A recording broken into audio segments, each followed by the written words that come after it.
محرم الحرام کے مہینے میں اس قسم کے میسیجز بھی فراڈ کروائے جاتے ہیں. علماء کرام کی آڈیوز، ویڈیوز، ان کے بیانات شد و مت کے ساتھ ذکر کیے جاتے ہیں. مجالس بھی مرتب کی جاتی ہیں. درس و تدریس کا سلسلہ جو ہے وہ اپنے عروج پر ہوتا ہے. اور شاید ہم نے اس کو ہی دین کا نام سمجھ لیا ہے کہ جس ڈیٹ کے اعتبار سے ہسٹری کے اندر جو تاریخ بیان کی گئی ہے اس کو سیلیبریٹ کیا جائے. صرف یہ ہم یورپین طریقہ کار نہیں سمجھیں گے جیسے اس میں کیا جاتا ہے مدر ڈے آیا تو ماں سے محبت کے آثار ایک دوسرے کو شیئر کروا دیے. اسی طریقے سے تمام ڈیز منائے جاتے ہیں. Father day, brother day, sister day, colours day بھی ہوتا ہے، فروٹ ڈے بھی ہوتا ہے، مینگو ڈے بھی ہوتا ہے، فلاور ڈے بھی ہوتا ہے. تو یہی شاید ہم نے اس کو کاپی کیا ہے دین کے اعتبار سے کہ ہم نے جب ربیع الاول کا مہینہ آیا ہے تو پھر ہم نے نبی کریم صلی اللہ علیہ وآلہ وسلم سے محبت کا اظہار کرنے میں کوئی چیز بھی پیچھے نہیں چھوڑنی ہے.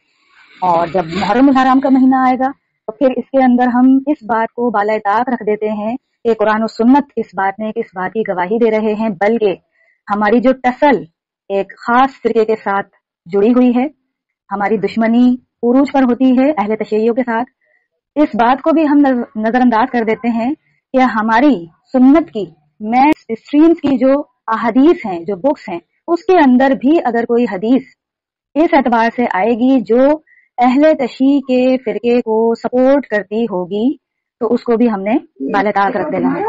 اس فرقہ واریت کے پیچھے جو قرآن اور احادیث ہیں وہ بھی چھپ جاتی ہیں. یہ بہت بڑا ظلم ہے.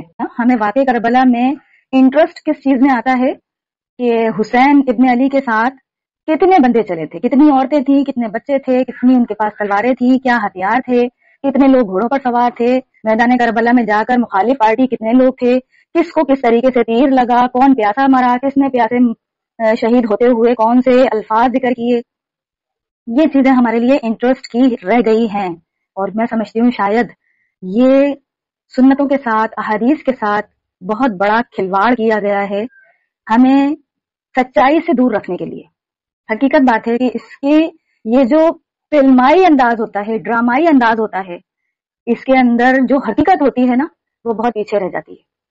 بلکہ جس کے اندر مرچ مسالہ لگا کر اس کو ذکر کیا جائے تو وہ چیز بہت مشہور ہو جاتی ہے، ڈومیننٹ ہو جاتی ہے اور اس کو ہی پھر ہم اپنا عقیدہ بنا لیتے ہیں. کہ اہل تشیع میں اگر ان کے اصول محدثین پر وہ حدیث صحیح بھی ثابت ہوتی ہو، لیکن اگر وہ حدیث اہل سنت کے مقدمے کو سپورٹ کرتی ہے تو پھر اہل تشیع نے اس کو رد کر دینا ہے، اس کو نہیں ماننا ہے پھر.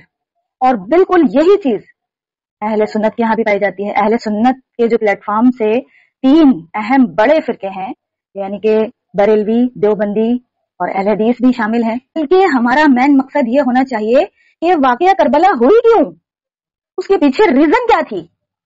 نبی کریم صلی اللہ علیہ وآلہ وسلم کے اس دنیا سے رخصت ہونے کے 50 سال بعد نبی علیہ السلام کے پورے خاندان کو ذبح کر دیا گیا. یہ کوئی معمولی بات نہیں تھی.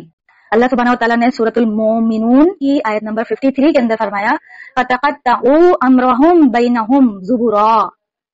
جب اگلے انبیاء آتے تھے اور پھر وہ جب دنیا سے رخصت ہو جایا کرتے تھے، اس کے بعد ان کے جانے کے بعد ان کے جانشین ایسے آ جاتے تھے کہ ان کے دین کو ٹکڑے ٹکڑے کر دیا کرتے تھے، اس کو فرقے میں بانٹ دیا کرتے تھے. اور كُلُّ حِزْبٍ بِمَا لَدَيْهِمْ فَرِحُونَ کہ ہر ایک گروہ اس بات پر خوش ہوتا تھا جو علم، جو نالج، جو معلومات اس کے پاس ہے بس. اور بالکل ڈیٹو کاپی اس امت کے اندر یہ چیز ٹرانسفر ہو گئی ہے. بریلوی جو ہیں وہ اپنا درہ امتیاز اس کو بنائے ہوئے ہیں کہ جناب عشق رسول کے ٹھیکیدار ہم ہیں. ہم اس بات کو ڈیفائن کریں گے کہ کون عاشق رسول ہے اور کون گستاخ رسول ہے. دیوبندی مسلک کے پیروکار کہ عظمت صحابہ کا ٹھیکہ ہمارے پاس ہے، ہم بھی کوئی پیچھے تھوڑی ہیں. فرقہ واریت تو بہت بڑی لعنت ہے. قرآن مجید میں تو منع فرما دیا گیا ہے وَاعْتَصِمُوا بِحَبْلِ اللَّهِ جَمِيعًا وَلَا تَفَرَّقُوا اور تم سب کے سب مل کر اللہ کی رسی کو مضبوطی سے پکڑ لو اور اپنے آپ کو فرقوں میں مت بانٹو. تو جس چیز کا حکم دے دیا گیا ہے قرآن مجید میں کہ فرقوں میں نہیں بٹنا ہے تو ہم نے اپنے اوپر یہ بات کیسے لازم کر لی کہ ہمیں تو ضرور فرقہ بنانا ہے. بھئی ہم کسی فرقے کے پیروکار نہیں ہیں، ہم مسلم ہیں، مسلمان ہیں.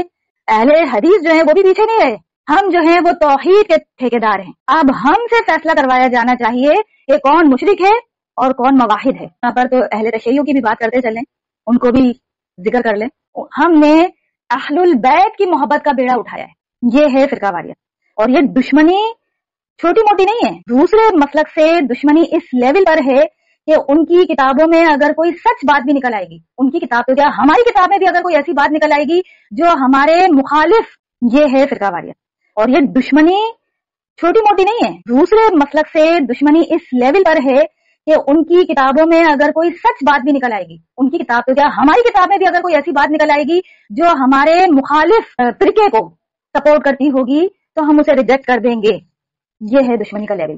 اب یہ جو حدیث قصہ میں بتا رہی ہوں صحیح مسلم شریف کی حدیث مبارکہ ہے، اور اس کی راویہ جو ہے نا وہ میری امی سیدہ عائشہ رضی اللہ تعالی عنہا ہے کہ ایک دن نبی کریم صلی اللہ علیہ وآلہ وسلم اپنے گھر سے اس حال میں برآمد ہوئے کہ آپ علیہ السلام نے کالے رنگ کی چادر اوڑھی ہوئی تھی، منقش چادر، کیونکہ وہ جو نعت ہے نا ہمارے یہاں بڑی مشہور کالی کملی والے، تو وہ بھول جاتی ہے ان لوگوں کو اس وقت جب وہ یہ پڑھا رہے ہوتے ہیں کہ کالا رنگ جہنمیوں کو لباس ہے، نعوذ باللہ. اور پھر آپ صلی اللہ علیہ وآلہ وسلم نے دیکھیں کتنا غیر معمولی واقعہ وہاں پر رونما ہوا. کہتی ہیں کہ اتنے میں حسین ابن علی آئے.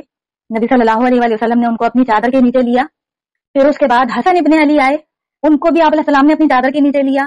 پھر اس کے بعد سیدہ فاطمہ رضی اللہ تعالی عنہا جنتی عورتوں کی سردار وہ داخل ہوئی.